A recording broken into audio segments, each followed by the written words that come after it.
100%. Operational limitations or information. I suppose visitor parking, no deliveries, that kind of thing. Please only, we're not, again, those are going to be allowed wherever the employer or property owner needs it. Required postings, indoor commercial messages, religious symbols, holiday decorations, murals, political campaign signs. Then we've got a few things there, 10 feet from the sidewalk. Benches, and we got face out, face in change. I'm not sure what that means. That was if you had an existing sign and it said Roy's Place, and Kevin bought it, wanted to change it to Kevin's Place, he didn't want to do anything else to the sign, it was just the sign face. We really didn't need to see it. Okay, Yeah, you could do that without coming before anybody, that would be I allowed. got you. Okay, yeah, makes sense. All right. And we've got prohibited locations, utility pole, well, right of way, utility poles, fences, trees, towers, roofs, fire safety obstructions. I suppose that's for like fire escapes, right? Fire doors.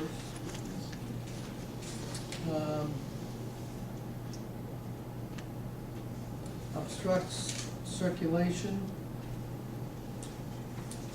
Elevation, artificially altering the elevation of the ground to improve the visibility of the sign.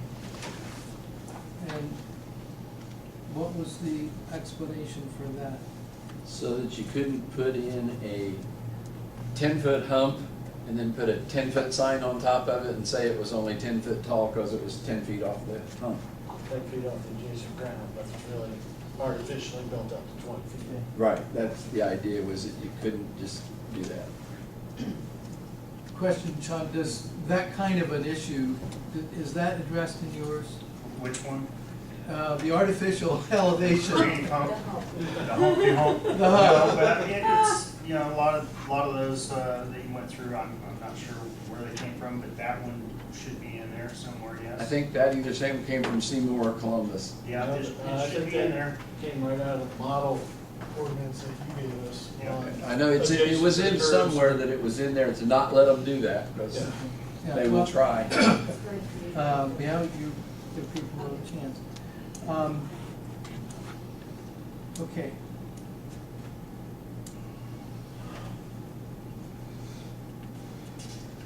We go through different sections, institutional signs, the business industrial signs and so forth.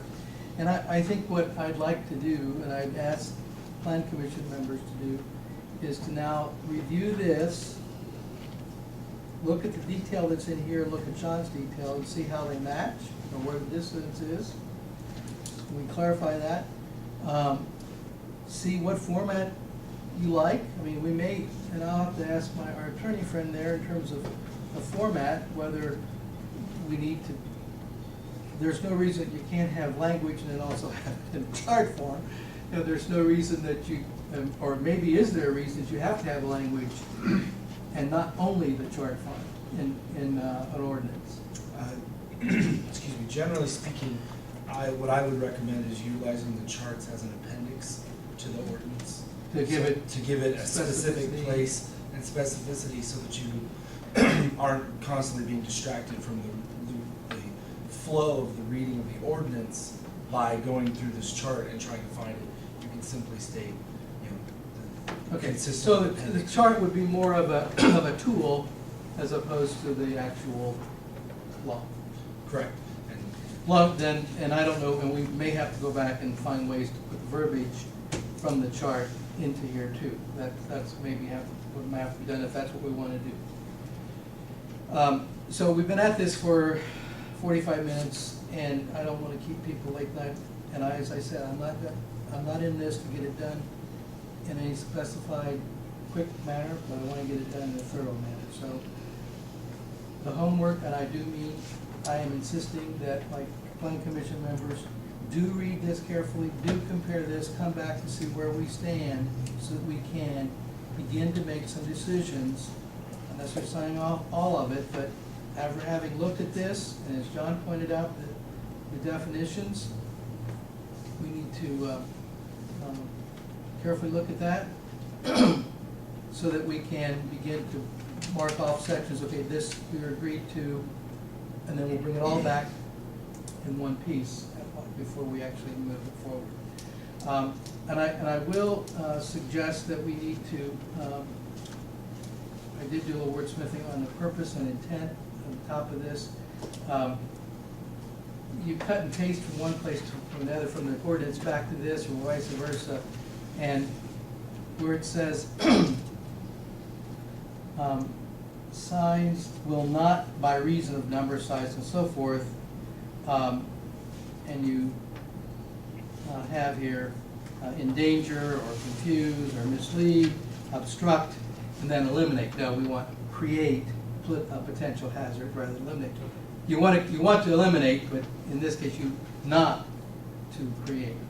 But otherwise, I've got some questions, but we'll go through those the next time. So, gentlemen, thank you very much. Thank you, Sean. Anything, anytime. And we will. Opportunity now for anybody else of the public that wants to comment on the proposals before us or what we're considering. I do, I'll speak. Yes, sir, Mr. Mayor. My only concern is, you know, when I go home, about a day or at night, and you turn west on 421, you see one sign that really stands out. Now, what if we had 50 other businesses out there and they all have to compete with that sign? Everybody's gonna have the same thing, to try to be as equal as possible. I mean, I think that would be what people want to do. And Sean mentioned the prime example. You don't want a Vegas strip. So what do we want? What do we envision to see there on that entry into Greensburg? What do we want to see on the proposed new Veterans Way across 421 to bypass? That's what we need to envision. Yeah. And the other concern that I had, you know, I'm an old racer, and it's not in the rules. Racers break the rules, and a window sign is exempt. So I have a 7 by 7 foot window, and I fill it up with a sign. Now, I already have my signage on the outside of my building, I'm only permitted so much, right here, on one side or two sides, what have you. So now I've added more to the size of the building. Is that what, if we do, it's okay, I guess. But, you know, it's like the flashing signs, if they're exempt, you have no guidance on them. That's all I got. Questions we'll have to ponder, yeah. Thank you. Anybody else? Gary? And this is just for your consideration. I passed out an article for 2 communities on the north side in Indianapolis that have recently been rated #1 and #12 in the country for small communities that have, and they are recently developed areas, but they have sign ordinances in place that you might look at for consideration if you do a different zone for that west area of town. They have very good sign ordinances for new development. The process that they have is a lot different. Sean can attest, and I can attest, having represented clients through that process, can take months. That's not what we're looking for. But Okay. the verbiage, the charts, what's allowed, what's not allowed, was created by a vision that they stuck with. And I think they've developed attractive communities, which has been nationally recognized. And I will, I think this is all sent to you, a couple of the pieces of information that Gary brought back from the sign conference he went to. I think several suggestions as well as maybe some principles for us to consider as we look. I think they're probably worthwhile for us, making sure that we look at them periodically to compare with what we're trying to do. I have one other item on the agenda. I'd like to, Excuse me. yep, Thank you. Per what Gary mentioned, I think the biggest thing that we need to look at and remember is our community is totally different than a Carmel, et cetera, and what businesses we have that we need to support and how the signs help them out. And do you guys also have the facts on the safety of signs and size from Big Williams? Yeah. Okay, got that too. thank you. Thank you. All right. I have asked that this be kind of a standing item on our agenda, this report on buildings and properties. I can, and I think he did send another one out to us just today. It was yesterday. Or yesterday? It came with a plan from Yeah. Family Dollar. I didn't print it out. I might copy it on. Couple of things here have been taken care of. I wanted to bring to your attention primarily the Decatur Hotel. You did see that that has been boarded up, sealed, and they are working on a design for a roof, to get a roof on there yet this fall. We met with Mr. Isaacson and others. Larison, yeah, thank you, Isaac Larison. Yeah, I can combine them, didn't I? Mr. Larison, and I can report that there's good news there. They have received some support for a pre-development grant, which does give help to that group to accomplish several things. One, in order to get the building prepared and the grant request prepared and all that kind of thing for the real renovation of it.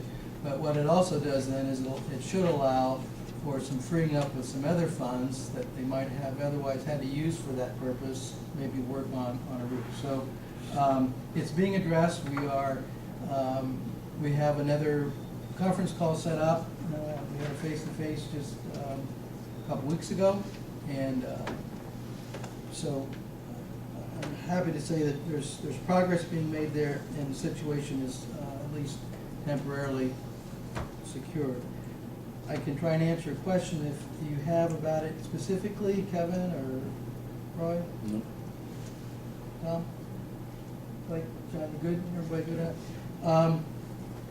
And I would want to ask about the 606 Northeast Street. I know that you had been in conversation with the attorneys there, trying to figure out who actually owns that building and who's responsible for it.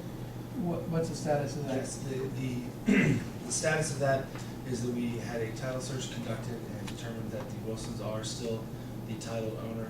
There is also a secondary or a mortgage holder listed that has at least not been released as of the proper records. I forwarded that information on to the attorney for Mr. and Mrs. Wilson, and he has responded back to me that they have proposed a plan of 30 days to locate a construction company or a demolition company to have that property demolished, and to get a quote of that cost, as well as working with their mortgage company to figure out how they're going to go about disposing of that property, and possibly contacting the adjacent property owners as far as potential purchases or something along that line. But they have proposed a plan of action, which I'm in the process of reviewing and then going back to make sure that it contains all the necessary language that we need, but that is progressing forward towards the demolition of that property. We've also asked for a starting date and a approximate removal date, correct? Yes, correct. Yeah. And hopefully by the end of by next meeting, I should be able to give you a detailed timeline for that. Yeah, but as long as we got a plan in place. Is there anything else you want to mention about any of these, Gary? I think there's one on Third. Second Street. second, No. that was supposedly But, boarded up. yeah, one was boarded up. There was one that had a report of a broken window. It's one that had been repossessed and had been vacant, but now somebody is in it and working on it. So, the windows covered. They have a piece of drywall up on the inside. Okay, I don't know so- how long they've been there, but we were back, I did go back out yesterday and review those, and most of them have all been repaired, the gutter hanging down. We just got that one Friday, so the letter just went out, so. Okay. Most of Right. the other ones, we know they've got letters and they've either addressed them or we've talked to them about a plan of action. Members have any questions, if they want to follow up on any of these with Sherry? We do have, I guess, an unsafe structure on Earl and Masters, and junk and things that he's kind of got a dilapidated shed on South Ireland. We had sent him a letter, he's been in to talk to Chris, and Chris came and talked to the mayor and I this morning, and we've come up with a plan of action that we think he needs to agree to. It's basically a 60-day time frame. He said he needed 30 days to clean the stuff out. If he's spending that time to do that, then we thought it would be appropriate to give him another 30 days to fix the structure itself. We're going to try to get him to sign off on that schedule. If not, we will invoke a court order, or attempt to invoke the court order. Okay, why don't you just add that to the list then, to be on an ongoing list? Thank you. It was more of a junk, weed, debris issue than a dilapidated. Yeah, I'm unsafe structure. seeing where it is. Looks like a quick sample place. Right, good sample. Okay, last item on our agenda is other items that the plan commission wish to bring forward. John, you got anything that you want to bring forward? Blake? Tom? Roy? Kevin? And just for the minutes, Bruce did call. He was, had some oral work today that required him to be unavailable tonight. All right, well, with that, we have a regular scheduled meeting, which we have homework for. I'd like to see us get a lot closer next month. We'll have the Family Dollar site plan to review for sure, so there's 2 items on the agenda. Okay, well, with that, I will say we are adjourned. Thank you.